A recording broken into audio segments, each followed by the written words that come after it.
wind that whispers through the willow trees, sun that sustains us, water that rushes over willing earth and weathered stones, a smile shared and savored, a child's squeal of delight as she dances in the daisies and daffodils, the quiet joy of gathered community. This is the spirit of life and love that we call forth now into this gathering. May this spirit infuse our hearts, fill our souls, and carry us forward like a wave on the ocean as we enter now into this sacred time and space. And at this time, we have an opportunity to light the candles of community. If you have a joy or a concern, you can light a candle for those, or simply to bring more light into the space.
Now let us stand in body or spirit as we light the chalice, followed by our spoken affirmation. We call this light before us in hope that we may always remain a strong community, working together to make the world a better place. When we are grieving or sad, when we are challenged, when we need help, this flame guides us out of the darkness. When we are cheerful, when we celebrate, when we accomplish a great task, when we return to a place that makes us happy, the chalice reminds us to share our happiness with others. Let us join together in the spoken affirmation.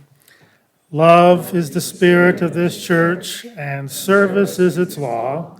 This is our great covenant to dwell together in peace, to seek the truth and freedom, and to help one another. You may be seated.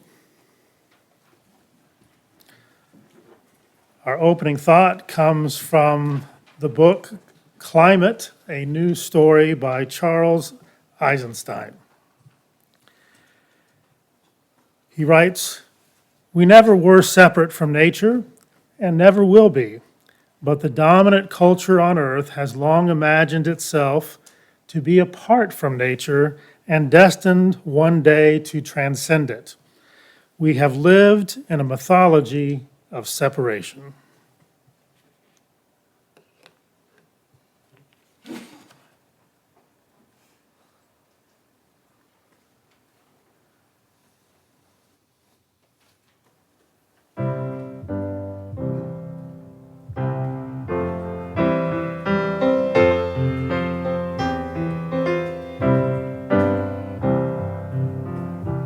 It was just one voice in a silent world, that very first singer whose heart unfurled, and life held her breath at this wondrous sound, and it urged and it echoed the whole world round. It was just one voice, just one voice, just one voice. It was just one voice.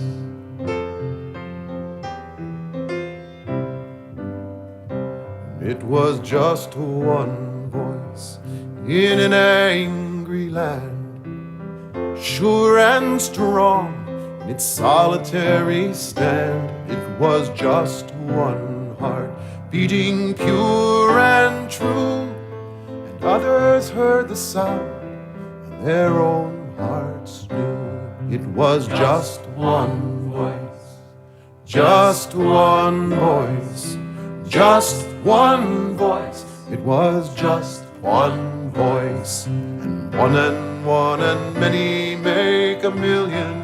And many is the time we've known the need.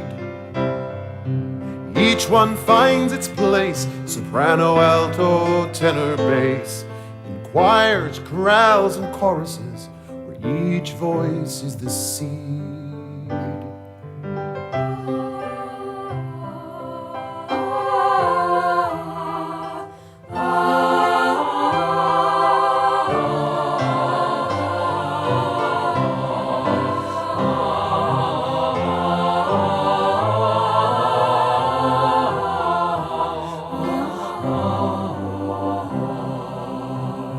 It is a still small voice that guides our own, like a constant light in the darkness shown, and it echoes back, and it reaches before. It is the truth amidst the lies, it is the peace amid the war.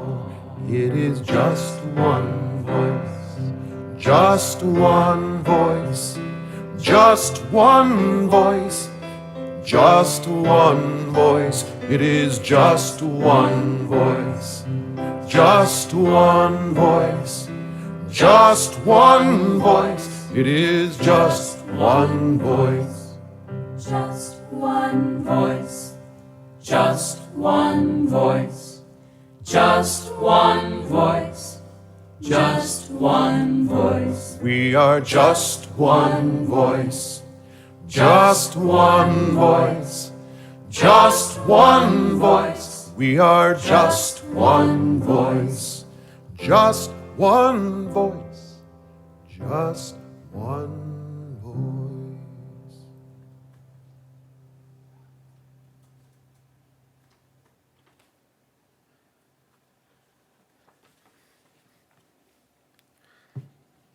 Our next reading comes from the book, The Town That Food Saved, How One Community Found Vitality in Local Food by Ben Hewitt.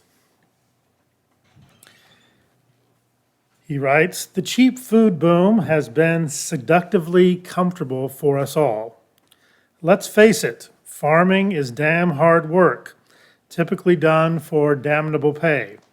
By relinquishing this burden, by handing the reins to the corporations, we relieved ourselves of a lot of backaches, sunburns, and financial strains. We struck a deal. The agribusinesses got a guaranteed chunk of our income and our full faith in their ability to keep us sustained. In return, we got to pursue lifestyles that don't revolve around soil and toil, and that allow us a measure of leisure time unprecedented in human history." Let us join together in a time of meditation.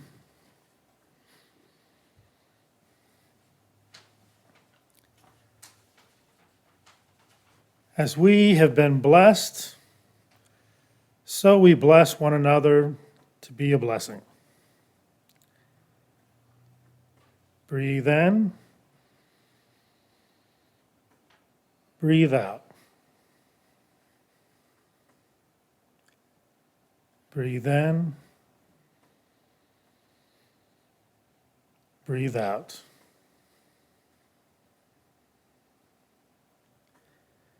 this breath we share with all that breathes. Feel the love of the universe flowing through this community, into you, and out into the universe again.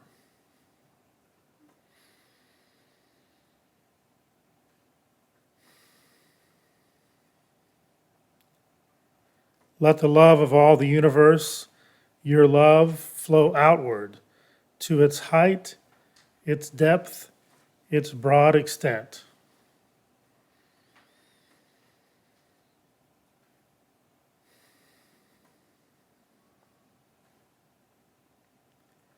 You are more than you know and more beloved than you know.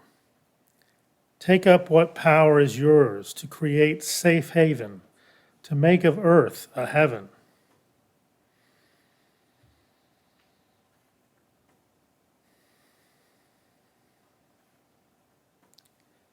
Give hope to those you encounter, that they may know safety from inner and outer harm. Be happy and at peace, healthy and strong, caring and joyful.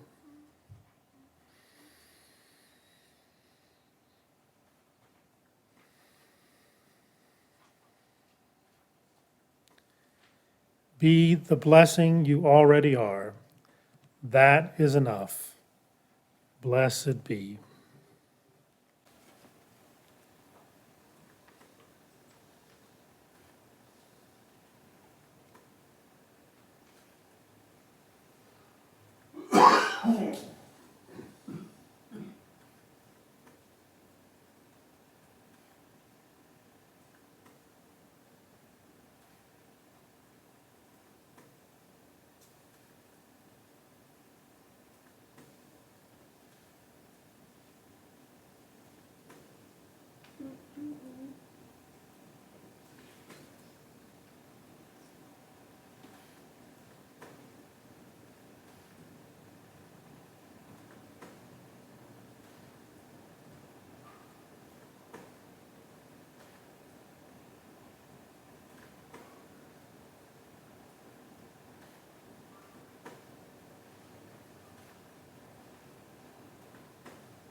Be lords unto yourselves,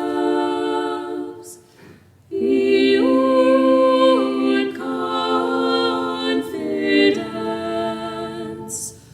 Hold to the truth within yourselves, as to the only Lamb.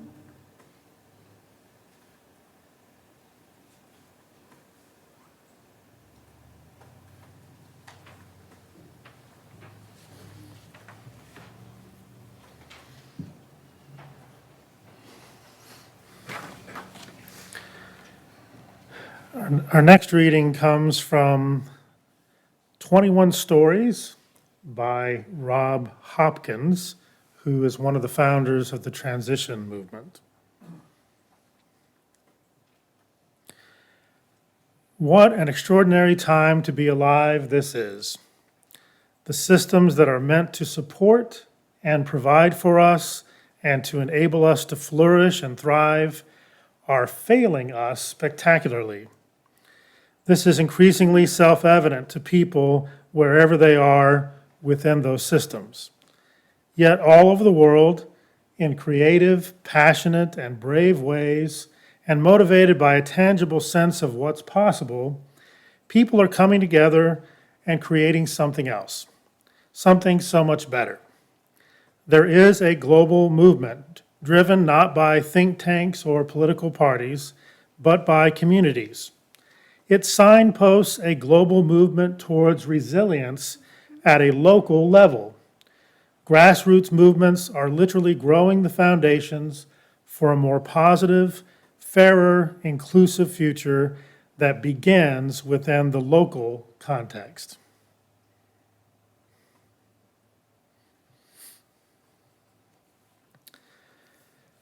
So the title of my discourse this morning is Going Local. It's had a few different titles over the past few weeks. I noticed it was Going Solo in the newsletter. That was not it.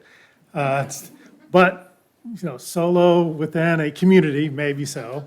And then it almost got into today's bulletin as Going Loco. But fortunately, by the time we got to the service, the right title of the discourse is on the screen, Going Local. So when we think about problems, when we think about challenges in the world, we often look to so-called experts to give us solutions to those challenges that we're facing.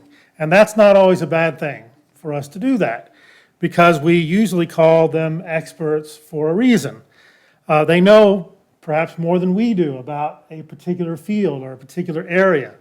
And so it's not a bad thing to look to others for answers who might have more expertise or knowledge about a subject than we do. Those of us who work in universities think that's a good thing sometimes. But a key part of wisdom is knowing what you don't know and being willing to listen to others who may know more than we do about something. So it's good to listen to experts. It's good to listen to scientists about science. It's good to listen to medical doctors about medicine. It's good to listen to people who have studied, people who have learned and know more than we do about something, and it's something we might learn from them. But our focus on turning to experts for solutions to our social and our ecological problems can sometimes also lead us to look for answers in exotic places and in exotic people outside of ourselves, outside of our communities.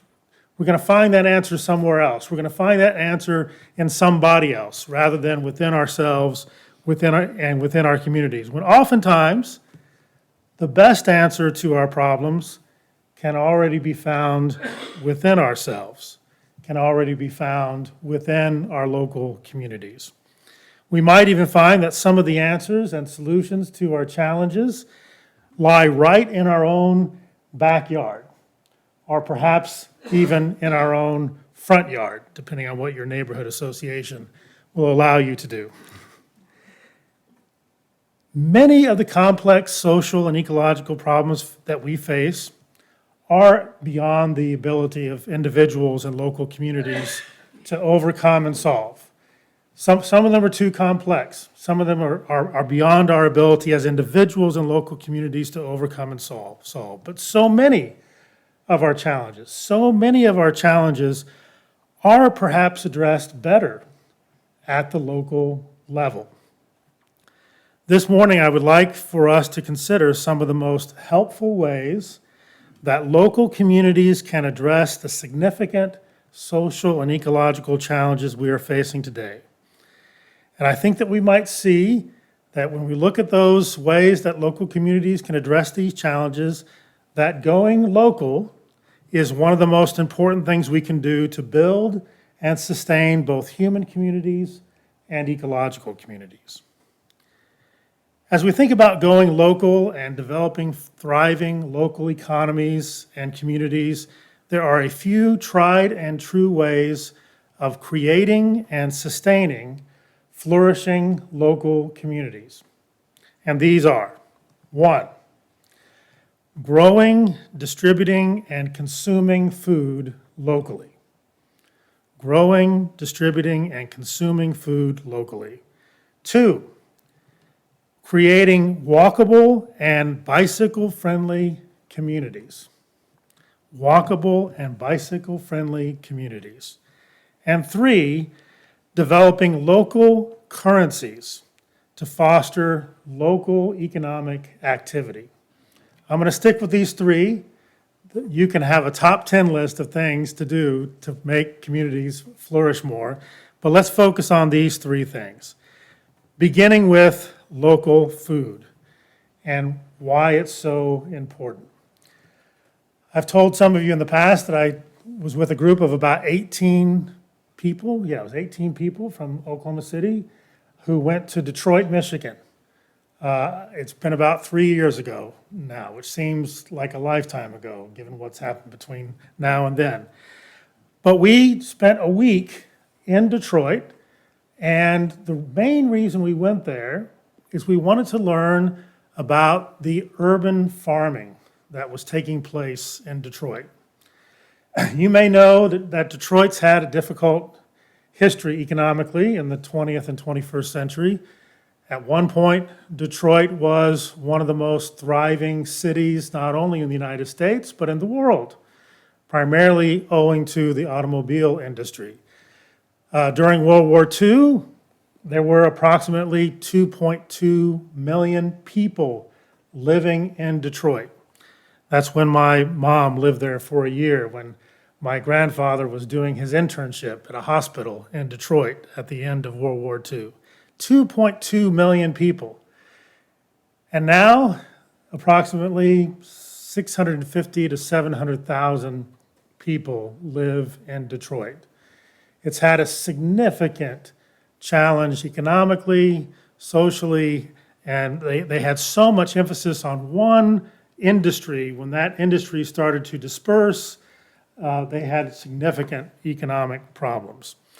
But one of the things that Detroit has done to be resilient and to begin to flourish as a city, as a local community, is that they've decided to create as many local economic activities as they possibly can, including the growing of their own food. And they have become, in many ways, the center of urban farming, especially in the United States, where you have 1,400 community gardens, and also the largest urban farm in the United States is present there as well. It's called D-Town Farms. And the 18 of us from Oklahoma City visited many of those gardens, including D-Town Farms. And I unfortunately forgot to wear long pants that day, and I had a chance to visit many, many mosquitoes during that day as well. But it was amazing, the amount of food that was being grown in Detroit. And I don't know if they've been able to meet this goal, especially related to what's happened over the past few years with the pandemic. But by the middle part of this decade, the goal that Detroit has is to grow at least half of the produce locally that is consumed locally, to grow half of that in Detroit. And when we were there, they were on their way to that goal. This not only provides food and fresh produce in an urban area, but it also provides economic opportunities for persons living in Detroit and opportunities for people to work together closely, talk together, and be engaged in community activity. Another, I think, success story in relation to local food is in a small, you might call it village, town, small municipality of Todmorden in England, which is a very interesting name for a town because in German, Todmorden would mean death, murder. But, and the people of Todmorden said that it wasn't too long ago where it felt like their town was dying. And one of the things that Todmorden did, I think it's about 24,000 people or so, one of the things that they did to try to create community, to revive some things that were happening in that small community that was not doing well, is they decided to take all of the spaces that were public spaces in the town of Todmorden and turn them into gardens. As many of the public spaces as they possibly could, including the public space right in front of the police station, which was kind of a funny thing because after they started growing these gardens, they noticed that a lot of people enjoyed, especially coming to the police station to take food and to feel like they were taking something right in front of the police station by going to that garden and taking food. But they created gardens all through the town in these public spaces. And it got people talking about what the plants were, what the food was. And people were welcome to actually take whatever food they wanted to from these gardens. Pam Warhurst, who's one of the two persons that helped establish this, and some other people in the community decided to, when they started this, to have a town-wide meeting. And they thought maybe 4, 5, 6 people might come to this meeting to talk about this new project, which they were going to call Incredible Edible. And they ended up with 60 people and had a tremendous amount of community interest and enthusiasm and energy around this product, and created all these gardens around the town. They call them propaganda gardens, which is kind of ironic given what I talked about last week and the perniciousness of propaganda, right? But they're using propaganda here in the most positive sense, an opportunity to promote something, to persuade people in the community about a different way to go, to bring about a more flourishing community. And now they are known not only in England for this enterprise, but there are incredible edible groups in towns all around the world.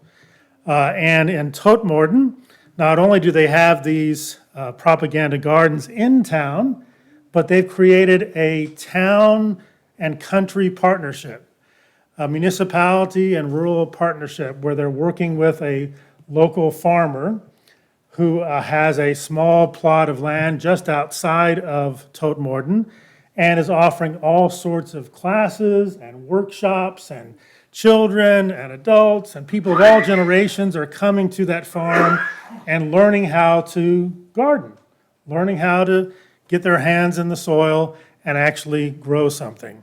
And the person who runs that farm, his name is Nick Green, and he actually, great name, right, for eco-friendly person. And Dr. Green, because he's got a PhD in biochemistry, is the person that leads that program, and he has been very gracious and met with my food ethics and environmental ethics classes at Oklahoma City University by Zoom, all the way from Totmorden. And I'm actually looking forward to visiting Totmorden, given that hopefully nothing will happen in relation to the pandemic that keeps me from doing that. But next spring, I'm scheduled to go to England, and one of my visits will be Totmorden to see those propaganda gardens and Nick Green's farm. And then in Oklahoma City, my place of residence, there's another success story around local food. It's called Commonwealth Urban Farms, which is just 1 mile or so away from Oklahoma City University. They've been there now about 20 years. 2 graduates of Oklahoma City University started Commonwealth Urban Farms about 20 years ago in a neighborhood that had one of the highest crime rates in the whole city. Had a situation where many of the homes were not being lived in, and some of the homes that were being lived in were having some activity that was problematic for the flourishing of a neighborhood. And these 2 alumni from Oklahoma City University, Alan and Aaliyah, they decided to start community gardens right in that neighborhood, in their own front yard and their own backyard. And then they talked to some other neighbors and convinced them to let them grow food in their front yards and their backyards. And now you have in this neighborhood, just a mile away from Oklahoma City University, a flourishing urban farm where you have not only people from the community who are involved in that farm, where they've grown a food forest, they have a hoop house, they have a large greenhouse, they have more than a few acres now of area that's growing vegetables. They have the largest composting system in all of Oklahoma City there on Commonwealth Urban Farms. And also the students now from Oklahoma City University go there for service learning, where they have an opportunity to take what they're learning in class in environmental ethics and in food ethics and apply it through service in a community-based setting by working on that farm and learning how to compost, learning how to garden organically, learning how to plant food forests and things of that nature. So local food builds community. It also is more ecologically sustainable, right? Because when you're growing your food locally, distributing it locally, consuming it locally, you avoid the 2,000-mile salad that we've all heard about. You avoid having to transport food over long distances. So that was the first approach, local food. The second approach to building and sustaining flourishing local communities is creating walkable and bicycle-friendly towns and cities. There's a number of reasons why this is important for the flourishing of community. One very basic thing is that it's better for us. It's better for our health. If we have more opportunity to walk, more opportunity to cycle, that's going to be better for us. It's good for us to get off our seats, so to speak, and get out there and walk and have some exercise. Also, when you walk and ride your bicycle, you're much more able to engage the people around you than when you're inside a car or a truck, right? You don't have the closed windows, you don't have the radio blasting or whatever it is that you might be listening to in the car. Although I do know some people that walk and ride their bicycles in ways that they are trying to avoid interaction with others. But you have an opportunity to see people, to talk to people, to be around other people, to sense a community with them. And also when you're walking and riding your bicycle through a town, you're much more likely to notice small local businesses, local shops than you would be if you're driving on thoroughfares through the city. So these are all reasons why walking and cycling are important. But also, it's simply more sustainable. It's more ecologically sustainable. It lessens our dependence on fossil fuel.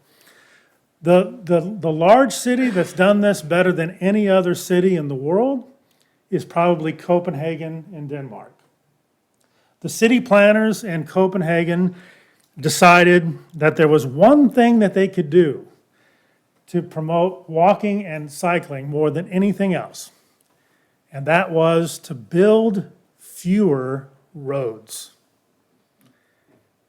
They noticed from experience, and now they know from actually having implemented this, that when you build fewer roads for cars, you have fewer cars in your city. And so instead of expanding highways, instead of expanding streets for cars, they have very limited lanes for automobiles and expansive sidewalks for walking and bicycle lanes that go through all the city. And they are considered, as I said, one of the most sustainable cities in the world. My hometown right now of Oklahoma City is one of the least sustainable cities in the world. And I'm sure that there are some Texas cities that are in the least sustainable city list also. So Copenhagen is a model for that. But also in our local community, our smaller local communities, the more opportunity that we can have places to walk, places to ride bicycles, places to gather outside together, the more likely our communities are going to be flourishing. So walking and bicycling, more sustainable, more opportunity for community interaction. And then the third approach here, which some of you have heard of before, I believe, is using local currency. So Rob Hopkins, I read a little bit from his book during the readings, one of the founders of the transition movement, lives in Totnes in England, and they are one of many communities in England and also around the world that have their own local currency. And they really didn't know what they were doing when they first developed this local currency. In fact, Rob Hopkins went to some people that might be considered monetary experts or experts around money and said, "Is this something we can do?" And the answer was, "We're not sure." He's like, "Well, some experts they were." So they just did it. They just did it anyway. They just started printing local currency that could only be used in that municipality. So they have the Totnes pound, and other cities, other towns have their pounds, and they print their own pictures on them. One of them has David Bowie on on their pound. And Rob Hopkins says he thinks that's much cooler than the Queen, right? To have David Bowie on your pound. One community has a 21-pound note, Rob Hopkins says, because they could. But they can only spend this currency in their local town. In the town 10 miles down the road, the currency is worthless. But in the town where that currency is worth something, you can use that in any of the local shops. Now, some of the shops that are not locally owned don't like taking the local currency, but the local shops, they take it, and it actually incentivizes persons to shop in locally owned businesses, locally owned restaurants. It also incentivizes persons to get their resourcing, their sources for what they're doing in their businesses from locally owned businesses as well. And we know from the research that here in the United States, every dollar that's spent at a locally owned business stays in the local economy much longer than a dollar that's spent at a business that's not locally owned. So these local currencies incentivize that local commerce, keeping that money in the local community. And in some of those cities, the mayors take their pay only in the local currency to show their support for this. So third, local currency. I don't know of any place in the United States. I'm sure there may be a few places in the United States where this is happening. I know that there are some projects that are somewhat similar where you're given coupon books and things like that that can only be used at local businesses. But it'd be interesting to see how much this local currency option is playing out in the United States. So there you go. Local food, walking and bicycling, and local currency. When you have local food, walkable and bicycle-friendly towns and cities and local currency, you have some of the key building blocks for a flourishing local community. People see each other on the sidewalks and the bicycle paths. They gather at the local farmers markets. They shop and do commerce at locally owned businesses. And as I said, this is not all there is to building vibrant local communities, but these three simple practices provide a path, I think, in the right direction. Perhaps we can see in our own local communities how we might be able to implement these and other practices to bring about more flourishing local communities. And now it's our time of giving, and those who wish may bring their gifts to the table, and if you're online, there's also opportunities to give online.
It's early morning, not quite 4. The farmer's up and out the door. On little farms all through the state, they're loading bushel, box and crate. And while you're sleeping safe and sound, the farmer's driving to your town, bringing fresh-grown, fresh-picked food your way as the sun wakes up the day. At the farmer's market, close to home, all the food you'll find there is locally grown. Like a farm once a week in your neighborhood, it's farmer's market good. And in the park some local gents set up the tables and some tents. The little trucks come rolling in, and soon the market can begin. Flowers straight from the flower bed, and some fragrant, still warm bread, fruits and veggies of every shape and size, and delicious home-baked pies. At the farmer's market, close to home, all the food you'll find there is locally grown. Like a farm once a week in your neighborhood, it's farmer's market good. Good for your breakfast, good for your lunch, good for your dinner too. Good for the farmer, good for the family, best of all, good for you. The market changes every week, depending what crop's at its peak.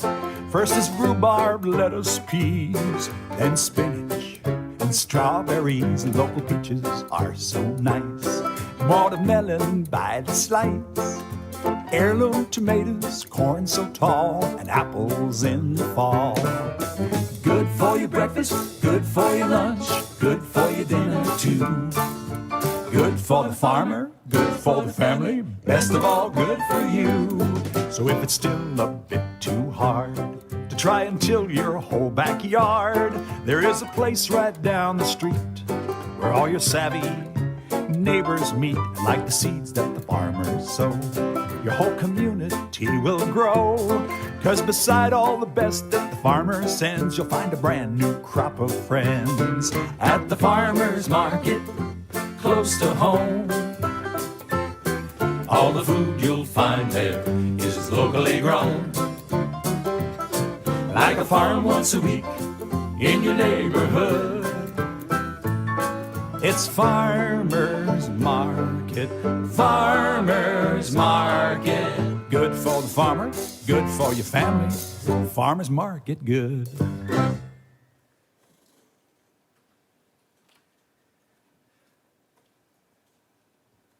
I promised that I had not listened to that song before I put together my discourse. And I do love the banjo. My grandfather used to play a banjo in a banjo band, so I always love to hear a banjo. Our parting thought this morning is truly a parting thought. It's not a benediction, a parting thought from Pam Warhurst, who was one of the founders of Incredible Edible and the Propaganda Gardens.